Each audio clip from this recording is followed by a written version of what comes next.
I'm Dana Denha, and you're watching FYI. Some high schoolers got a lesson in art appreciation as they uncovered their own talent and that of the students around them. Huron High School Art Night welcomed all as they hosted an evening for artists. Every student that is enrolled in an art class, which is about 300 kids, has at least one art piece on display. And then we're also having an open house of our studios, and there's student demos of various art methods. You will see lots of drawings and paintings, ceramics, jewelry, multimedia, mixed media. We have graphic design, photography, both digital and darkroom. So we show something from all of our class offerings. Students explore their creativity throughout the year to illustrate the best of their talent during Art Night. It's one of my favorite pictures of myself, so I just decided to do it. It was challenging at first to do the face in general, but at the end I pushed through it and I got. It's different, very different to deal with oil pastel than it is with anything else really, because it's the way you mix it, I guess, is different because you want to leave a little bit of color that sort of shows through, so you have a sort of, I guess, painterly feel. Not only do we get to foster a love of the visual arts among our students, our education is such an integral part of students learning other life skills such as creative problem solving and perseverance, trial and error, risk-taking, and of course personal expression and creativity.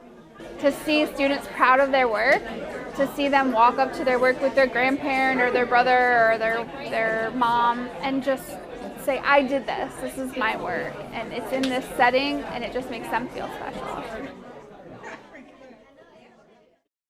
Rhythm was a dancer, creating life, movement, and energy at the Ann Arbor District Library as a group of musicians shared tradition with the audience.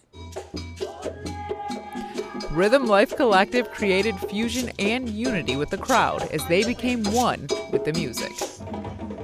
We're a group of probably 15 that come and go, that travel and study, then come back, and we've been doing this work together for about 12 years, and we call ourselves the Rhythm Life Collective because life is about rhythms of nature and movement. We came together with some drum and dancers playing specific traditional rhythms and then opening up into a dance performance of sorts where we try to be really interactive with the crowd and play traditional rhythms, but also play music that's inspired and improvised in the moment. This is an interactive culture. In West Africa, you don't separate music and song and dance. It all comes together, unlike our culture where you might just be a singer or a dancer or a musician. In West African culture, everybody does everything. It's very much a community involvement practice. Life is rhythm. If you move according to nature and rhythm and make yourself open and aware and free and continue to be a student, then you'll be in rhythm with your life.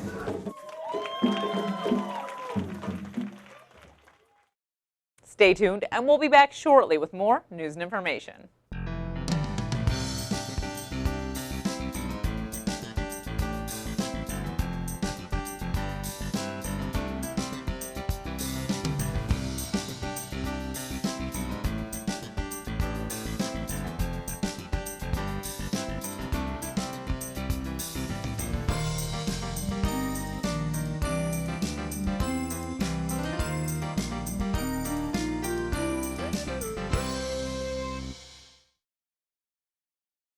Ann Arbor wants you to know just how the city operates. The new Ann Arbor Citizens Academy will give participants a glimpse into city services like finance, parks and rec, and water quality, just to name a few. Joining me is Kelly Beattie, Academy Coordinator, here to fill us in on the A2CA. Welcome to the show, Kelly. Thank you very much. So can you explain what the Ann Arbor Citizens Academy is? Because this is brand new to the city. Yeah, this is super new to the city. So we're starting out, our first session is March 28th of this year. Now, we've had other academies in the same city before. There's the Police, Fire, and Courts Academy, and there's some other groups that run academies in the area. But the idea is to really pull back the curtain on what's going on in the city. So we have facility tours. In fact, CTN right here. We're in CTN. people are going to be able to tour this if they're a participant in the academy, get a little idea of what's going on. The Wheeler Center, the water treatment plant, all these places that are important pieces of the city government. You're going to be able to learn a little bit more about what goes on a day-to-day basis.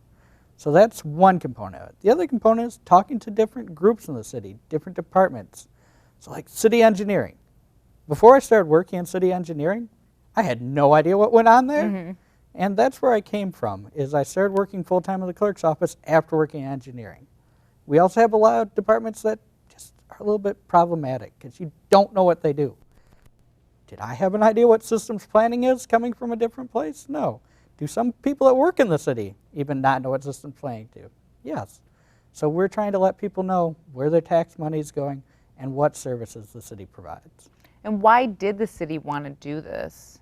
Yeah, so it really is a thing that we want people to be more involved. And if you don't know about something, there's no way you can participate in it. So we have many different opportunities for citizens to get involved in city government. We have dozens of boards and commissions staffed by just volunteers, people from the community that say, these are issues I care about. So you could be on the Energy Commission, the Environmental Commission, the Green Belt Commission. There's all sorts of different ones, but you have to know what the city does to understand what these different boards and groups do. And there's other ways. If maybe it's not your thing, you don't want to be on a board or a commission, you're not a meeting type. Do you like working in parks? You can adopt a park. Are rain gardens your thing? We have rain gardens throughout the city that you can really adopt and take ownership of.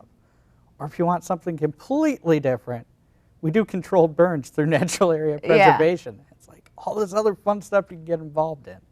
So it's basically just to open the door to get volunteers in here, and some of it is really fun, and it could be fun regardless what it is, whatever you're interested in. Yeah, I'd say that's a good component of it, and the only other component that we're bringing in is commonly asked questions. So even though we have things like A2 Open Book right on the city website where we're showing you where the money goes, letting people know how to access that information and who puts it together, you know, the face behind this. That's what we're doing with these. Well, and that's kind of, we were talking before the show about the application process. Right. So you're only taking 25 people for this first round of this academy, but you have to answer 2 questions. Yeah, so we are limiting this to 25 people just because there are a lot of facility tours. There are some hand-on components too that's hard to get more than 25 people involved in.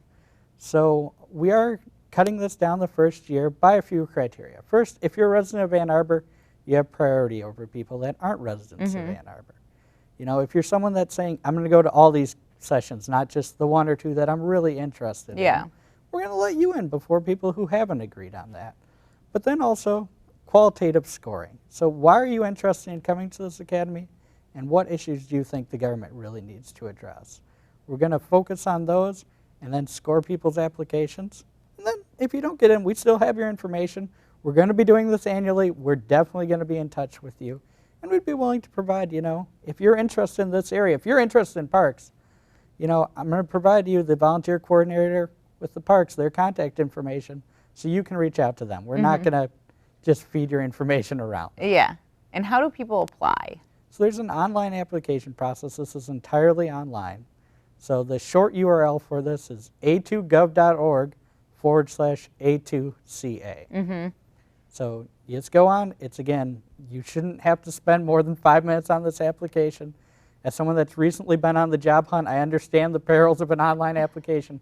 Made it as simple as possible. And when does the application process close? Yeah, we're running these through March 2nd at 5 p.m. And then selection will be done the very next week, and we'll get back to you by the 9th of March. And the academy starts the 28th, so that should be a good amount of time. And when does it run through? Sure. The last academy session we're having is May 2nd, and that's the one right here at CTN. Okay, and it's, you said 6 weeks? Yeah, so they're weekly, Wednesday nights from 6:30 to 8:30, so a 2-hour session each week. And you said you don't need to spoil any prizes, but people will get stuff along the way. Yeah, a lot of different departments are really excited about this. So if you come to these classes, you're not going to have me explain everything to you every week.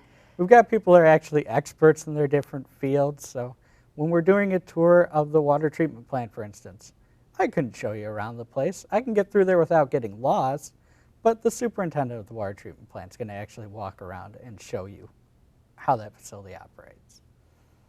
And so is it roving? So every week will you be at a different place? Yeah, we're going to be at all sorts of city facilities throughout the city. So every week it's one place, or are you doing multiple places? So we're going to stick to one place per Okay. session, yeah.